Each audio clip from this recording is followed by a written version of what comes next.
This is brought to you by Flamingo Paint. Superior durability, superior hiding, superior.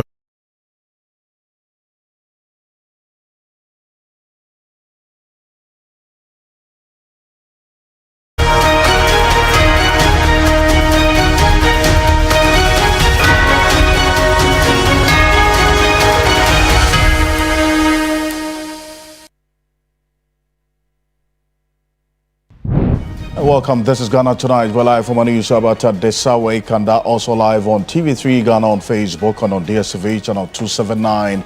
Tonight, approval of His Lordship Paul Bafuboni as Chief Justice set to come down to a vote as minority in Parliament stage a walkout, indicating opposition to his nomination. We have details, plus the Chief Justice nominee has pledged to reform the judiciary to restore confidence. Stay with us. Also, government set to fully disclose what caused the helicopter accident as the National Security Council receives a report from the investigative team. Must the public know the details? That's the question on the minds of many. Stay with us for the conversation tonight. Calls for workers to remain calm as agitations grow over 9% base pay increment announced by government.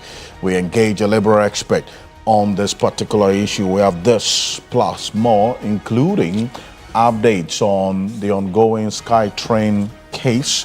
Tonight, we've got details for you here on Ghana Tonight. As always, you're an integral part of the conversation.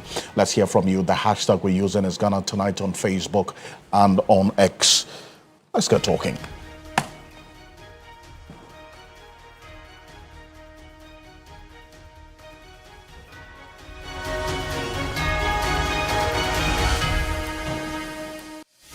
Let's settle for Ghana Breeze.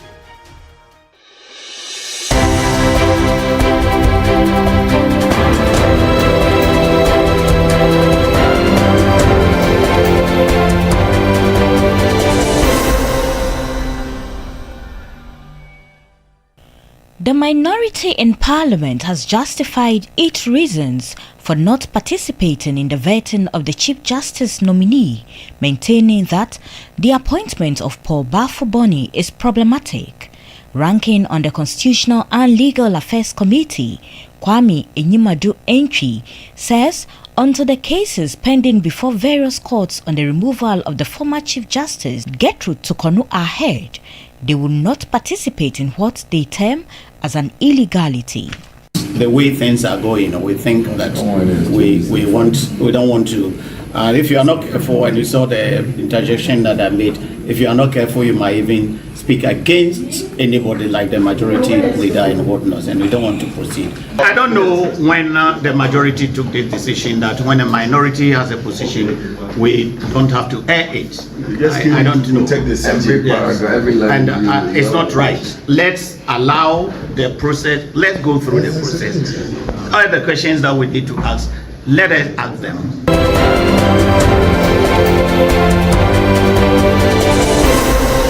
The acting Minister for Defense has led the committee that investigated the August 6th helicopter crash to present their report and finding to President Mahama. The presentation was made at a meeting of the National Security Council. The report will be released to the public on Tuesday, November 11. The Ghana Air Force Harbin Z9 helicopter crashed on August 6th, 2025 at Adansi Ekrofom in the Ashanti region, killing all 8 on board, including 2 cabinet ministers.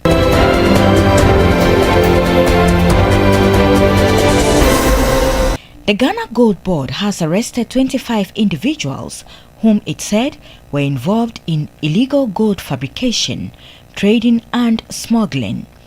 The Deputy Chief Executive Officer, Richard Nune Beku, who briefed the media in Accra, said the suspects have been granted police inquiry bail pending prosecution. At the moment, the Ghana Gold Board has granted these suspects police inquiry bails pending further prosecution of the matter. On the second arrest, Gold Board Intelligence, acting on a tip-off, raided the premises of Legend Precious Metal located at Achimota, Akweteman, Accra. Preliminary investigations confirmed that Legend precious metal was operating without a valid license for the Ghana Gold Board. Evidence also indicates smuggling routes through neighboring countries and fraudulent schemes targeting unsuspected buyers.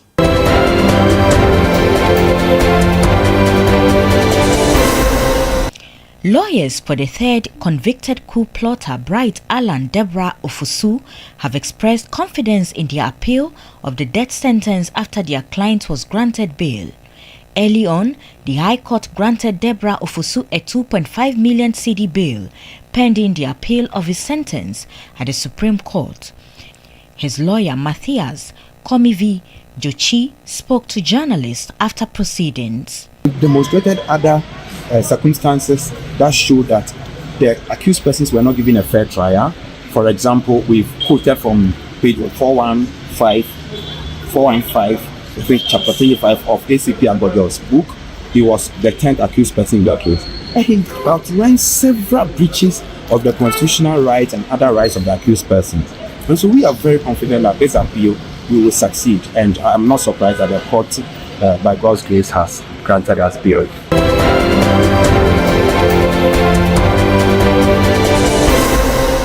Fear has gripped residents of Tanoso traditional area following the gruesome murder of the Kwemuhene Nana Owusu Koko, who was killed on Saturday morning while heading to his farm. The incident, which occurred around 6 a.m. on November 8th, has prompted the victim's family to issue an urgent call for immediate action from law enforcement agencies. Here is what the second-in-command, ACP Stephen Buidu, had to say. Assembling all the leads to identify the key leads. And I think with this, those involved or behind this crime will by all means be brought to book.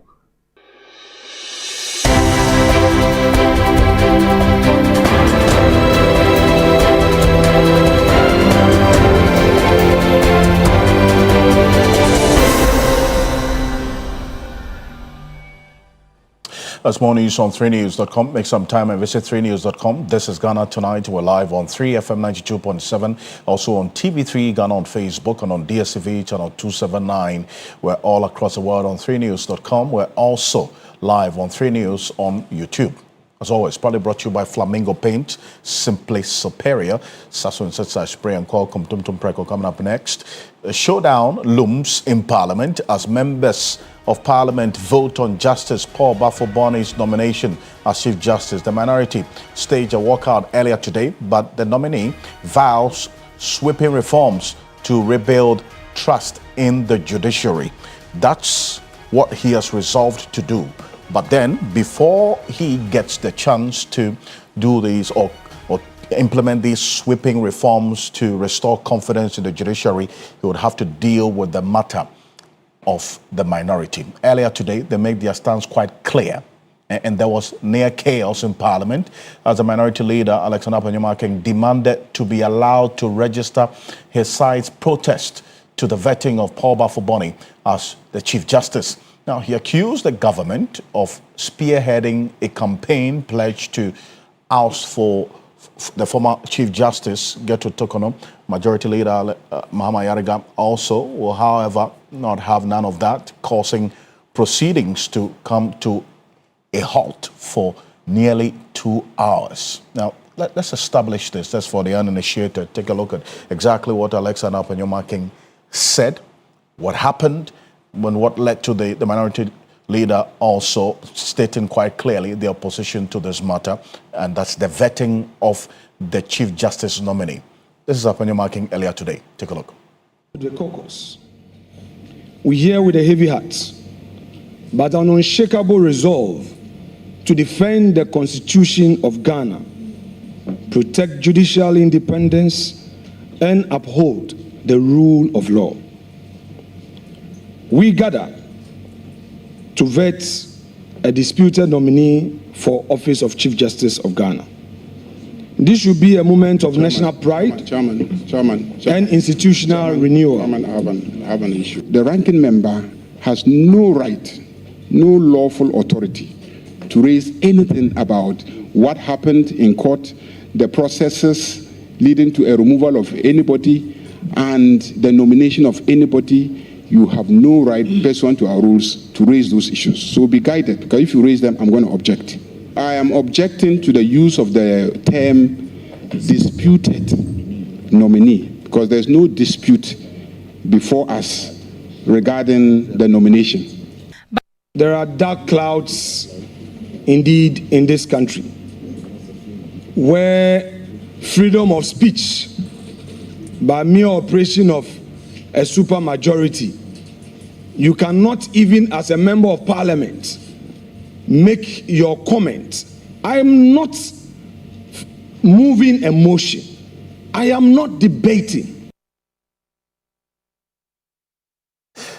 That's the Minority Leader Alexander Apenyo marking there, and you also had that intervention by Mama Yaraga, the Majority Leader, and in fact, the Majority Chief Whip, that is Nelson Roxanne Dafiamepo, also had his take on the path that the Minority Leader had taken, and in the preliminary statement that he was allowed to speak. Well, he said his side is opposed to the nomination, and they're going to have their day on the floor of Parliament when this matter is tabled again in Parliament. Well, this is Apenyo marking again earlier today. Take a look. To you to proceed whilst we exit this committee room with our views well documented for the records, and on the floor we shall proceed with the debate, further stating our position and take a vote against the nominee as required by the rules of the plenary. Thank you very much.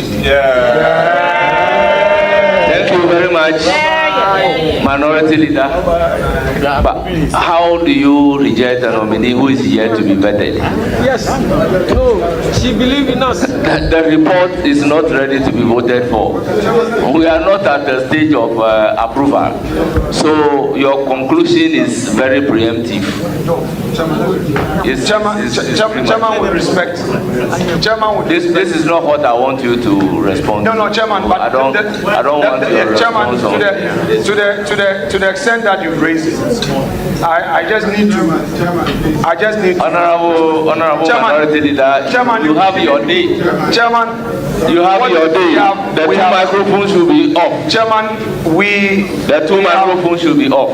With all due respect, we have registered our position. Honorable Minority Leader, that we have rejected. We don't need to agreed on your position. We rejected and we agreed on your position. Yes. When it is time for voting, then you can vote again. Yes. So we thank you very much, and we wish you a very good luck. Honorable members.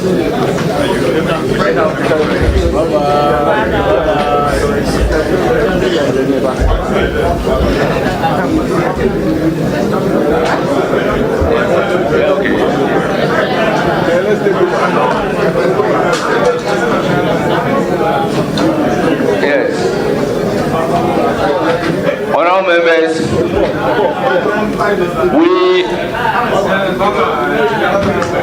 those present here, we have the constitutional quorum to proceed to vet the Chief Justice nominee and present our report accordingly to Parliament. That's Bernard Ahiapo, is the first Deputy Speaker of Parliament and also the chair of this Parliament vetting, that's Appointments Committee of Parliament in there, and vetting the Chief Justice nominee earlier today.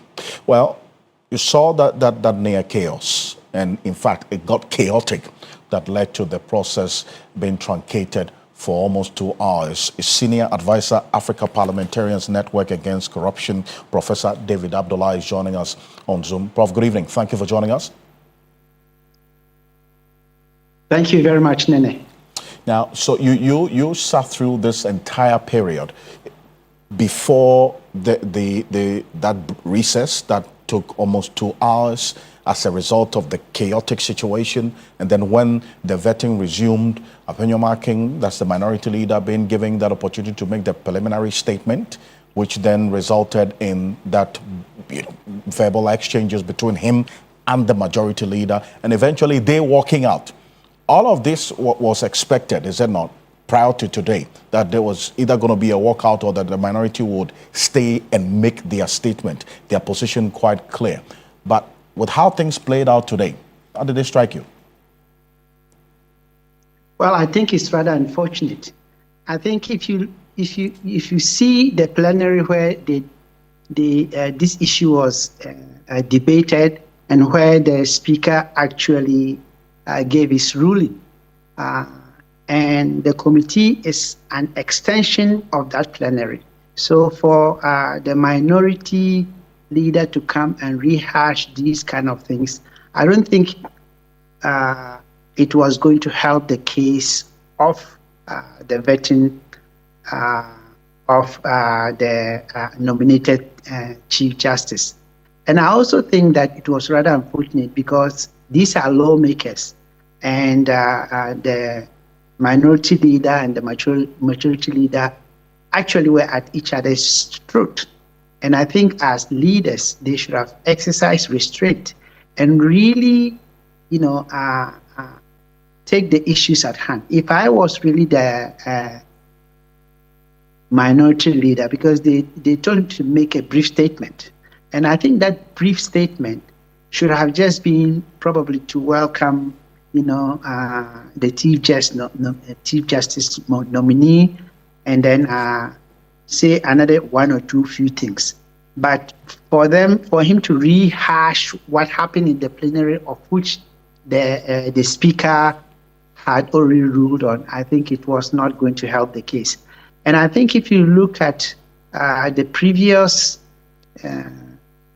actions and acts of the minority leader in different committee situations, we felt that, or our observation is that it has always been unbecoming. For example, during the vetting of the current Deputy Attorney General, I think it was the minority leader who had asked him to dance.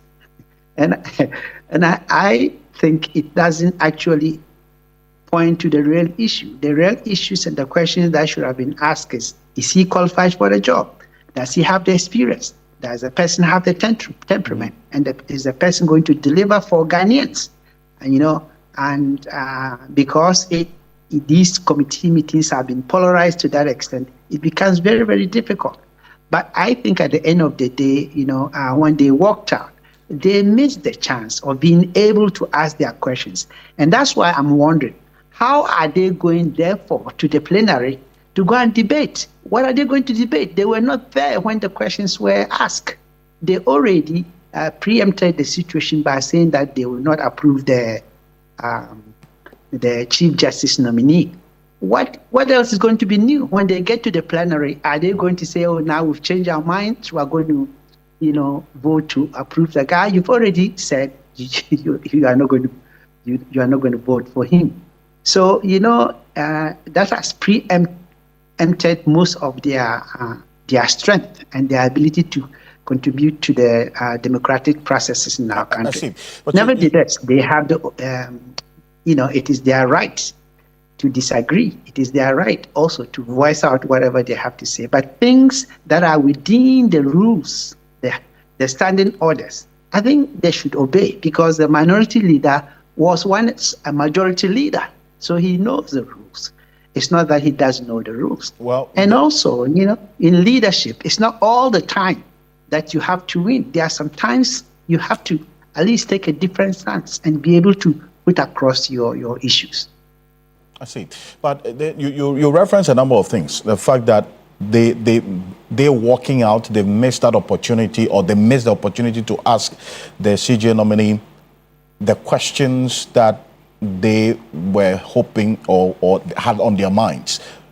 But then again, how potent was that strategy of making their statement, making their position known, and then walking out? then that would have also had an effect, is it not?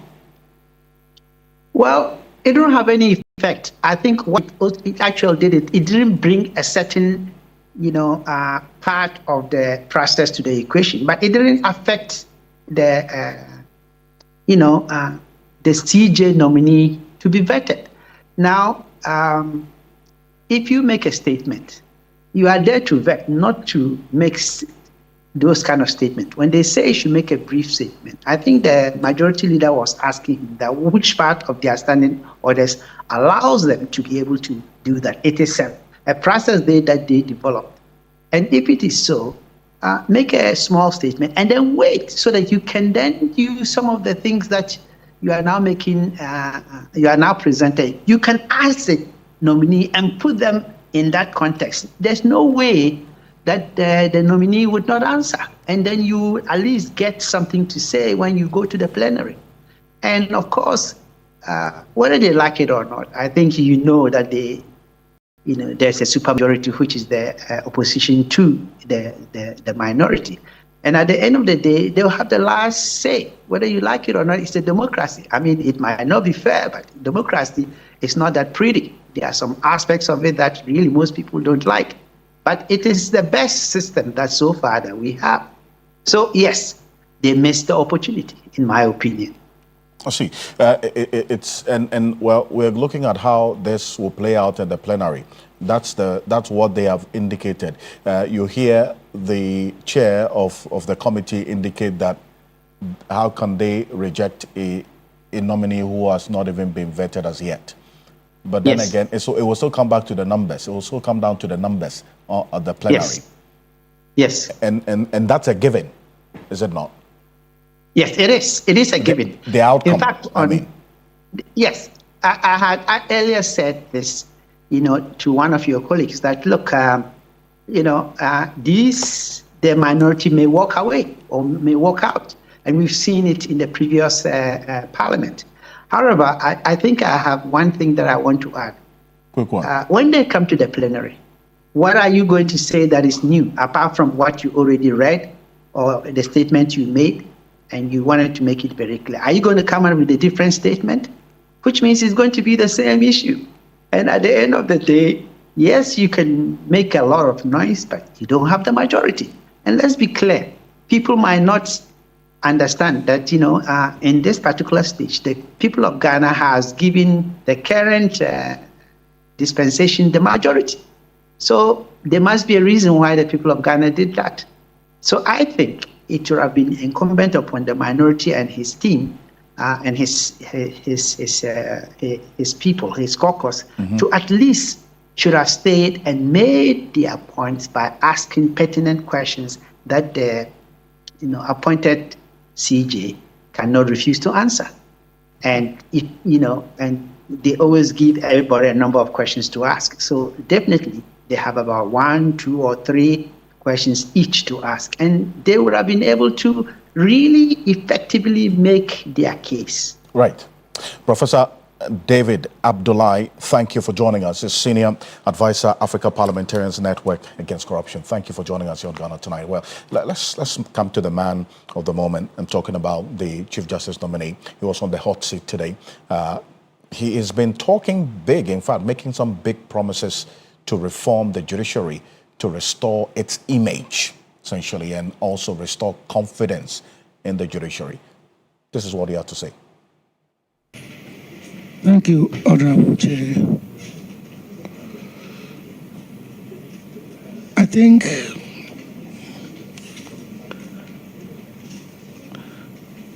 the image of the judicial service has gone down.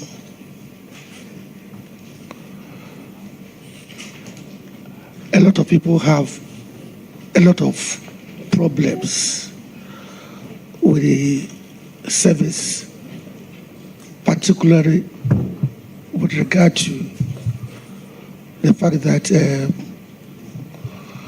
cases keep so long in courts. People go to courts hoping their cases will be heard within a very short period, at the cases, but there are some now. The average number of years that a simple civil case can stay in court is about 3 years or 4 years.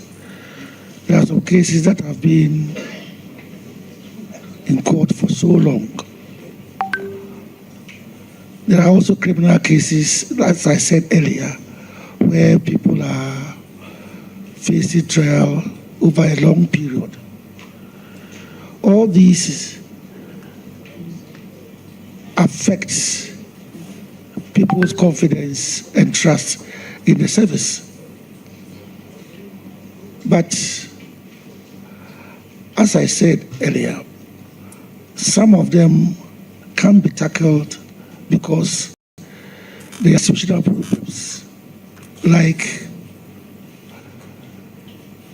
we have vacancies for as many as 116 magistrates.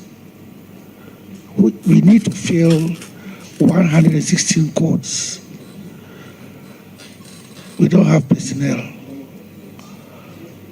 There are some courts that do not have infrastructure. I mean, you go to the courts and then the buildings are in very serious states of dilapidation. I remember last year, the District Assembly, over the past 3 years, the District Assembly Common Fund sponsored the building of about 100 courts, together with their residences. But it's still not enough. We still have some of these courts built but not occupied because we don't have the personnel. Well, so that's the Chief Justice nominee, Justice Paul Bafoboni, before the Appointments Committee of Parliament earlier today. And private legal practitioner Martin Pebo is joining us on Zoom right now. Counsel, good evening. Thank you for joining us. As an officer of the court, and he talks about the administrative challenges and others that has impacted on the image and confidence in the judiciary. I mean, listening to him and this progressive ideas and objectives that he intends to fulfill, he has just 1 year to do so as Chief Justice, if approved by Parliament. I mean, is this something that's feasible? All of this that he's talked about within this 1 year period? Oh, sure. 1 year is certainly a very long time, okay? If once the Chief Justice says he means business, yes, it's short, but it's also very long because, it's one step at a time. So once he's, promised that this is one of his foremost agenda, right? He wants to see to it. Sure, and he knows that, Ghana is changed. The promises is made are on the internet, so at the click of a button, people would see. So he's well aware that he has to walk his talk. So for me, once he made that promise a number of times, it tells you that he's ready to walk that talk. And you see, let's go a bit further. So you see that what is caused the, the image of the judiciary to sink, the trust issues. Yes, there are a whole lot of them, but a lot of them to border on transparency. You see, transparency is very key. That's why I say justice not only ought to be done, but manifestly ought to be seen to be done. You see, it has to be clear. It has to appear to people that justice is being done. So you see that he was asked questions about empaneling. And he said, okay, he's open to AI being brought in, which is good because in America here, they use AI, right? In America here, they use even the algorithms for bail applications, etc. So they feed the information in, and then the machine can tell that grant this person bail, don't grant bail, etc. So there's a lot that we can bring AI to help us do. And I was happy that he said he's open. Yes, he's not an expert, but from the little he's learned, he's open to it. So it helps because the matter of empaneling is a serious matter. Maybe you can even subsequently interview H. Kwesi Prempeh. He did a paper on it in the 90s about empaneling. And you see the Chief Justice said it gives a lot of people fear. Who is going to sit on my case, etc. So that's one key area he delved into, right? Then also matters of when complaints are made against court officers, judges, etc., he would have to see that they are dealt with swiftly. It's not every complaint that is made as an Article 146 proceeding. No, it's not every one.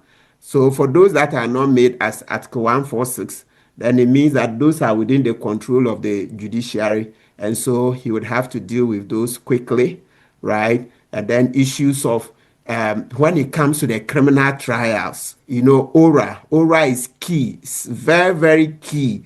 So, you see, he was asked a question about timelines, and he referred to the election petition and how we changed the law to say we'll do it in 42 days. We exceeded it by 2 or 3 days. So we have to replicate that for the criminal trials. Let's agree that, okay, instead of 6 months in the UK for some of the offenses, 3 months for others, maybe because our machines are not up to scratch, etc., we can decide to double that. Anything the UK says they will finish in 6 months, that's those criminal trials. Maybe we can put 12 months. The ones that they say they will finish in 3 months, we can make them 6 months. And then let's go. Because that, the plain truth, and he kept saying that lawyers also contribute. All of us contribute to the delays. Like he said, today, a lawyer will come. My mother-in-law is not well. The next day, I'm taking my wife to the hospital. Then another day, different one. Some of the judges, everybody. So we all seem to contribute to the delays. But if we commit to the reset agenda, we can do all these things. That's change the laws to give limitations, give timelines for criminal trials, and also the 24-hour courts. So you see that he says it appears NDC even stole the idea of 24-hour courts from the judiciary, because the judiciary do 16 hours, because Chief Justice Tokonu set up some courts that were doing 2 shifts. So he's looking at how to scale up to 24 hours. Yes, that would be good, especially, it's dear to my heart. My 48 hours is 48 hours. Yes, so that when we have the 24-hour courts, that will also help to ensure that the weekend courts are working well for bail applications to be taken. Look, because I just even this morning, as in a case that they were supposed to arraign the suspects on Sunday, they didn't go. Goldball breached the law. They didn't put the suspects before court within 48 hours. And we're telling the deputy MD, Richard Nunepeku, that no, that's a breach of the law. So maybe Chief Justice Bafubode has to roll up the 24-hour courts quickly and then give more education so that the system will work. So these few that I've mentioned, when they are done, you're going to help increase a lot of trust in the judiciary, a lot of trust, especially the oral cases. Right, we finish the oral cases quickly, it will help. But then again, also, you beyond all what you have said, he is coming in at a time, if eventually approved, at a time when there's a cloud of controversy over the judiciary because of this unprecedented development of the removal of a sitting Chief Justice. And then now, albeit he being qualified, the senior most, and the one prime for the job now, will this controversy that surrounded the removal of the Chief Justice, as a former Chief Justice, impact on his image and work as Chief Justice if eventually approved? Absolutely, we can't run away.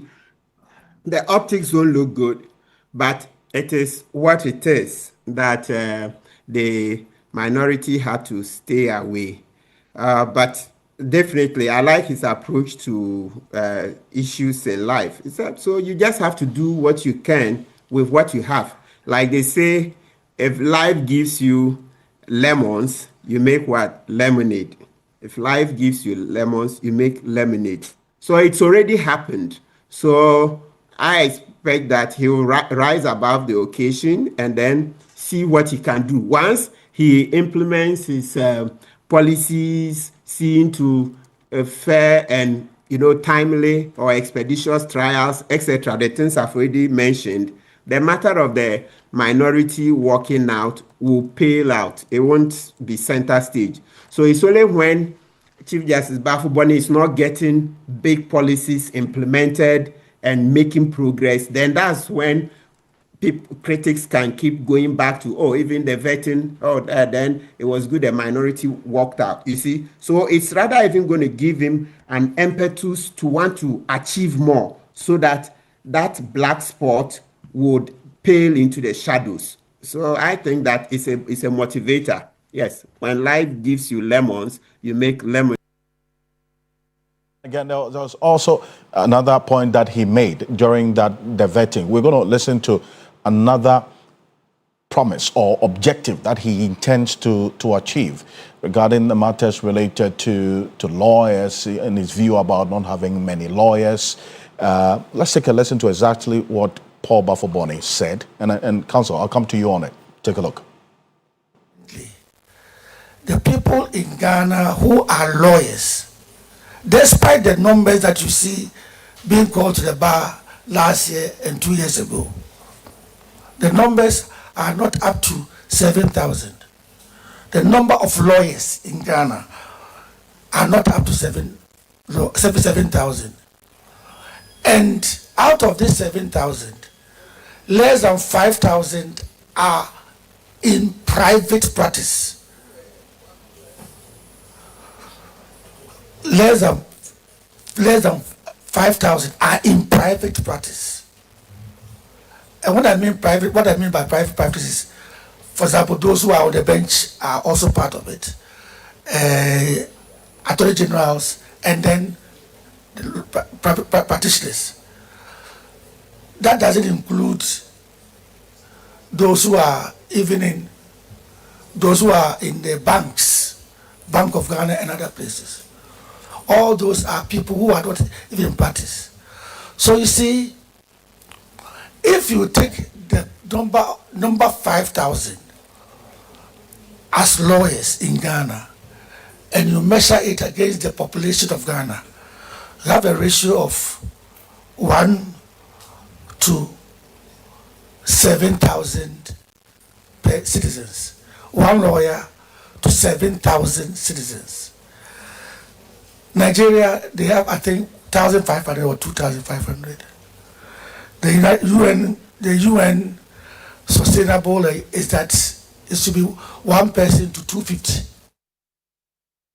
Well, People, that's Justice Paul Bafuboni there. Not enough lawyers in Ghana. Under 7,000, he gives the breakdown. And you are in private practice. You come face to face with the realities he's talking about. Is it a position you align with?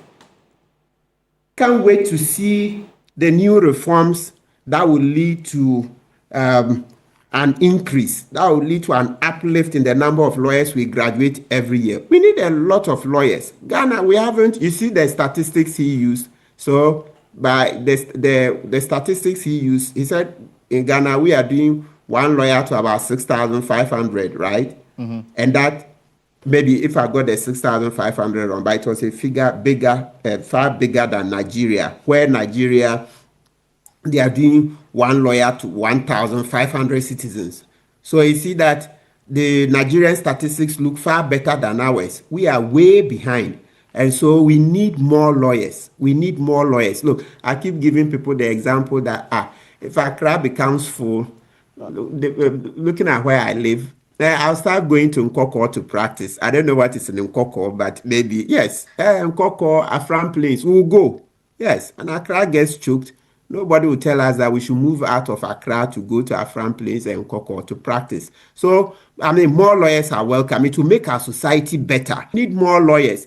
When we get more lawyers, we'll sue and insist on rights. Just like he himself said that now we are suing on almost everything. We are not quite there. Okay, I think there's still a lot. Just like he himself has said it, that we need more lawyers. So the more we have lawyers, then the more we'll sue. We'll make the society better. We will also go and take part in farming. Let people not be scared that we will just be there talking and get hungry. No, there are lawyers who are farmers. I know Professor Atifa, he has a big poultry farm. Myself, I'm into piggery with lawyer Kwesi Jean. I could mention many other lawyers who are also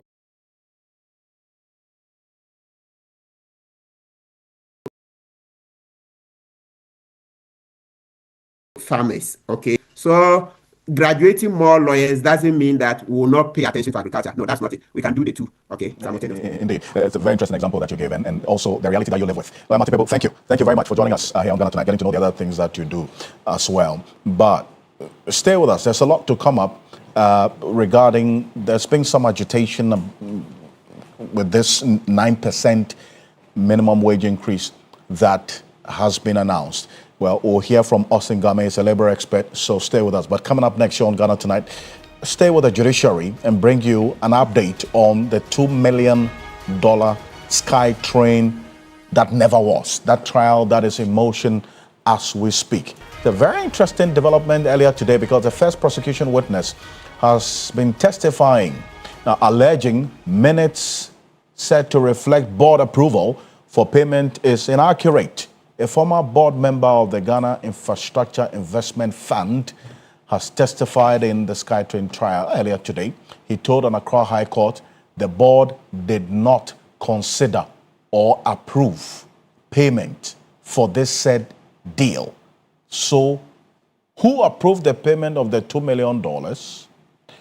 And how exactly and where exactly did this $2 million specifically land in terms of the money and who approved its disbursement? Dennis Poberwadam Esquire is joining me in the studio. You've been following this case quite closely. You were in court earlier today. What transpired? Yes, well, so trial has started in this particular matter, and that is the infamous $2 million Accra SkyTrain project, which was supposed to have been carried out by the Ghana Infrastructure Investment Fund, GIF. Now, we do know that as part of the proceedings that have been ongoing, there have been some interlocutory matters. That is to say, they are making some applications in between, seeking to get more information. The last time we had a conversation about this was the fact that the CEO, who is one of the accused persons in this, the former CEO, rather, of GIF, Solomon Asamoah, had gone to the Court of Appeal. That's because at the High Court, he had requested that the prosecution should disclose board meetings, because the whole crux of prosecution's case is that you made a payment of $2 million for a SkyTrain which never happened. This prosecution says that was done without the approval of the board. Yeah. So he makes an application to the High Court that if you disclose the board minutes, we would see that indeed there was some conversation about this particular project. That was refused. He went to the Court of Appeal. That was also dismissed. Now they are back to the High Court for the main trial. Now, the first witness for prosecution is in the box, and this is what he testifies about. That is Yao Odamidakwa. He says that the only time he, as a board member, became aware of the said $2 million payment made was through the Auditor General's reports. I see. That was after the fact. But keep in mind, prosecution's case is that you made payment of $2 million for a SkyTrain, which did not have the board's approval. Now, this is a former board member testifying that the only time he became aware of this payment was in an Auditor General's reports. That was even at the end of that audit year. Exactly. I see. He goes on to also testify that due diligence reports should have been presented to the board for approval before payment. So this is somebody who is testifying in respect of his knowledge of the operations of the board. And he says in respect of such things, due diligence reports should have been presented for the board to approve before the payment. He also testifies to the fact that board minutes said to show deliberations concerning SkyTrain project not accurate. Now, this is the same matter that the former CEO, Solomon Asamoah, had requested for disclosure of the board minutes. True. Because his contention is that if such disclosures were made, then they would see the conversation at the board level regarding this particular project.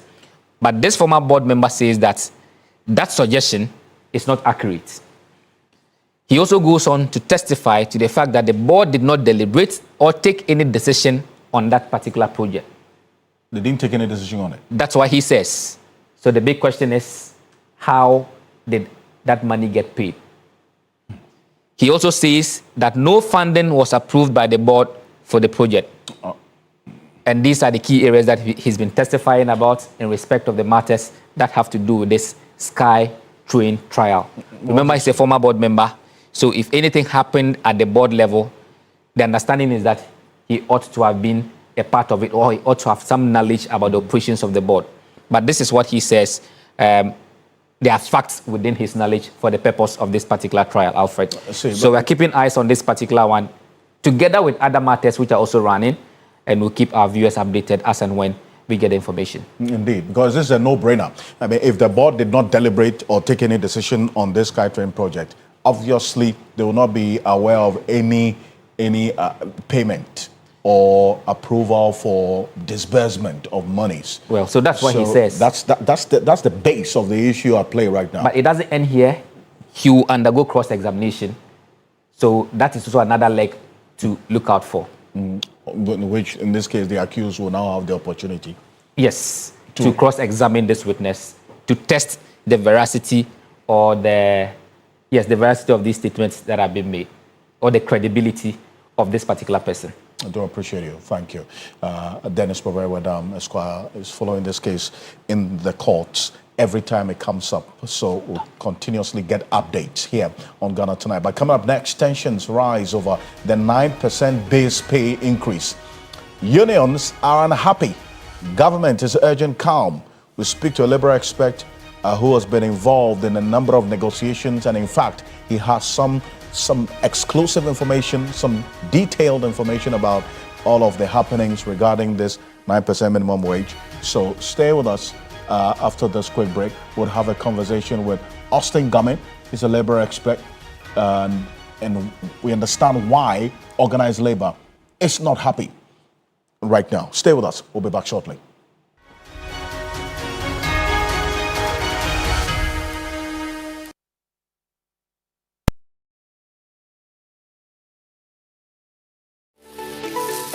Why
Workers disappointed by government's announcement of a 9% increase in base pay for public sector employees.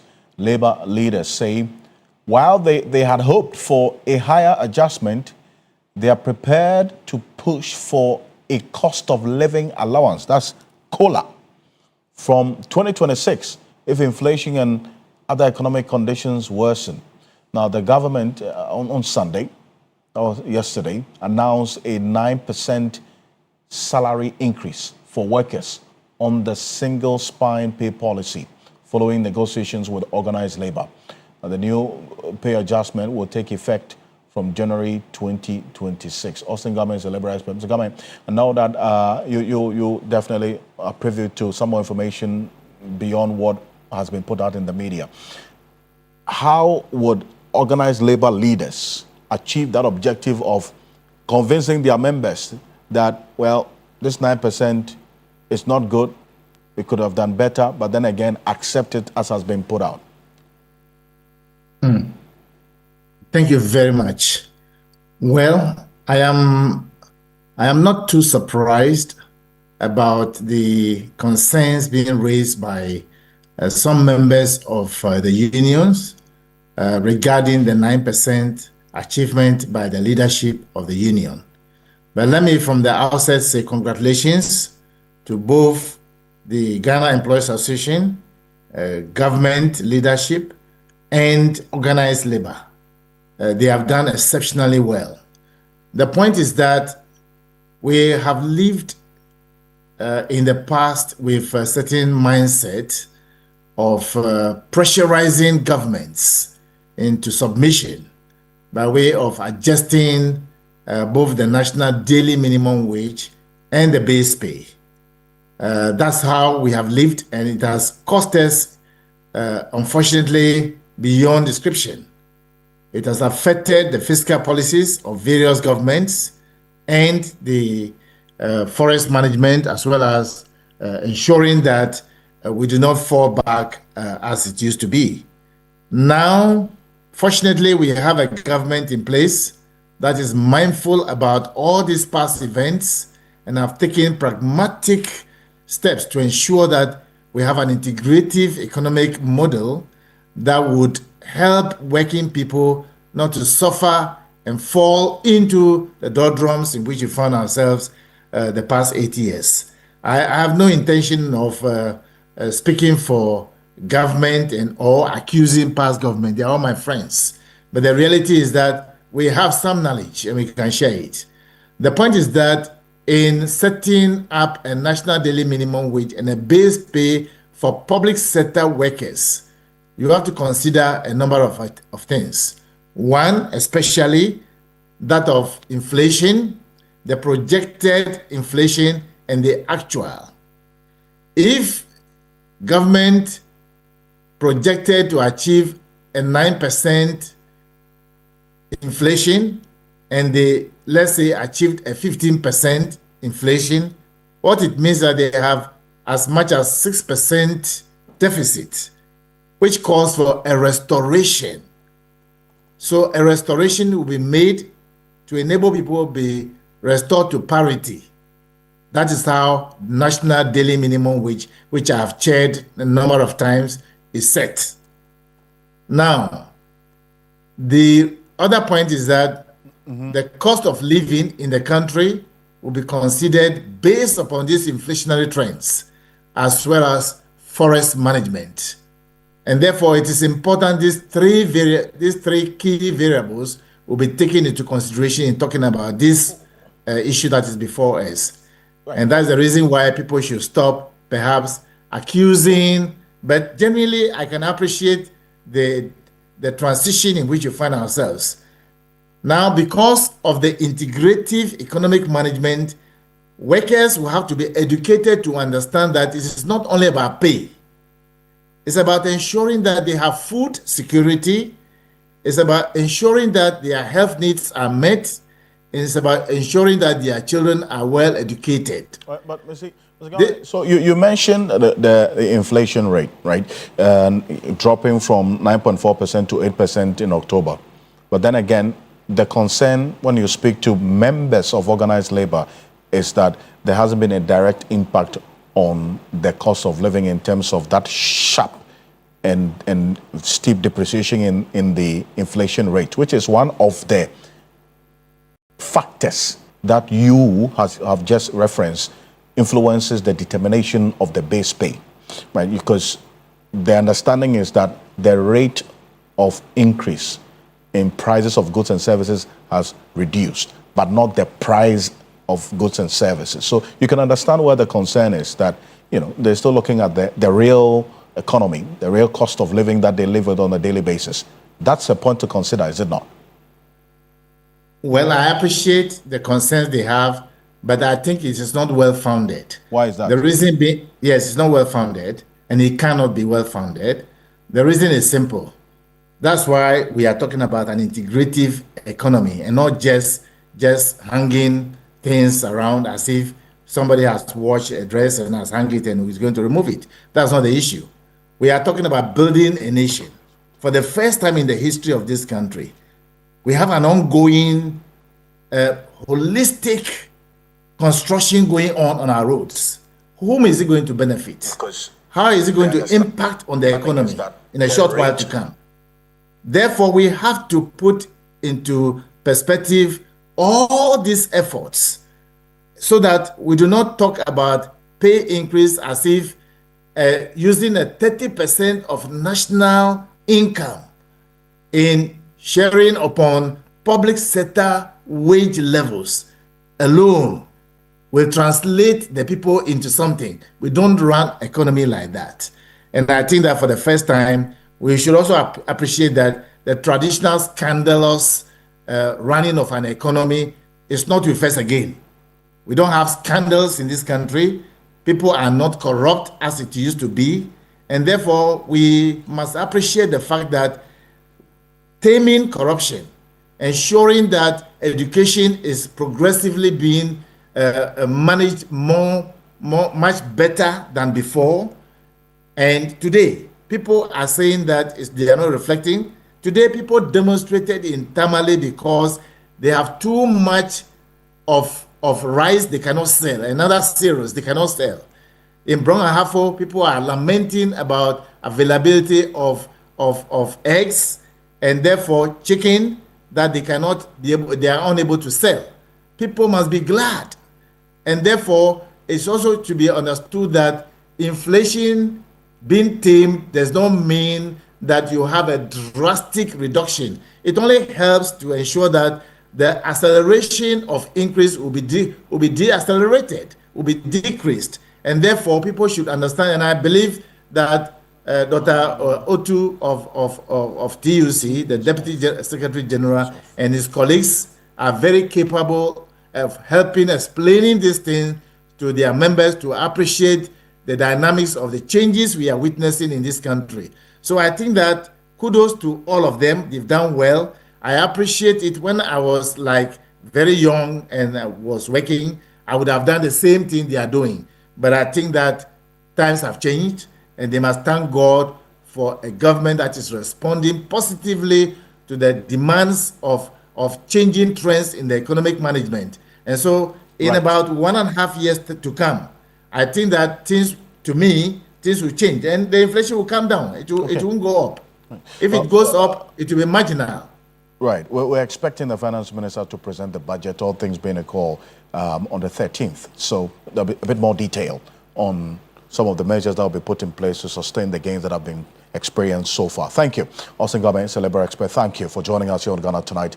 On behalf of the rest of the team, we do appreciate your company. Tomorrow, make a date, because we're going to sink our teeth into whether or not this investigative report on the helicopter crash that claimed 8 lives, gallant Ghanaians, should be made public or not.